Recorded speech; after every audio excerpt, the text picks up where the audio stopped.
जादुई दीपक की कहानी।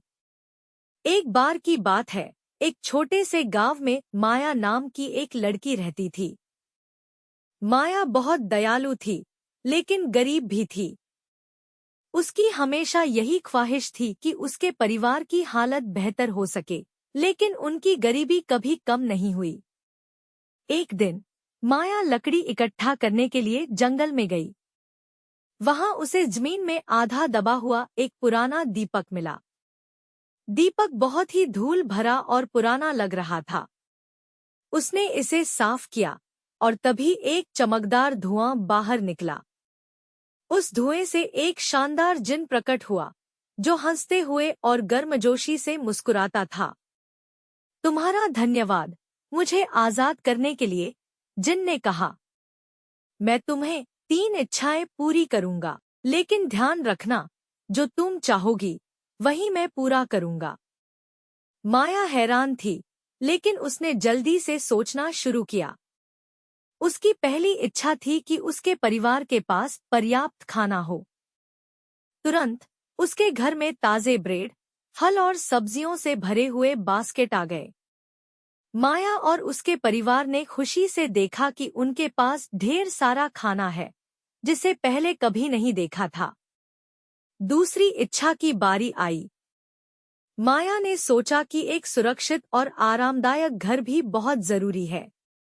जिन ने अपनी जादुई शक्ति का उपयोग किया और माया का पुराना टूटा-फूटा घर एक सुंदर और मजबूत कुटी में बदल गया। घर अब बहुत आरामदायक और सुरक्षित था और माया और उसके परिवार ने खुशी-खुशी नए घर में रहने का आनंद लिया।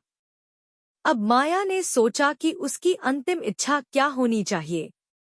उसने सोचा कि वह सिर्फ अपने परिवार के लिए नहीं, बल्कि पूरे गांव के लोगों के लिए कुछ करना चाहती है। उसने जिन से कहा, मैं चाहती हूँ कि मेरे पूरे गांव में सभी के पास भी पर्याप्त खाना और अच्छे घर हों। जिन ने खुशी से मुस्कुराते हुए कहा, तुमने एक बहुत ही समझदारी भरी और दयालु इच्छा की है। जिन ने अपनी जादुई शक्ति का उपयोग किया और पूरे गांव में समृद्धि फैल गई। हर किसी के पास अब अच्छा खाना था और उनके घर भी सुंदर और सुरक्षित हो गए थे। गांव वाले चकित और खुशी से भर गए।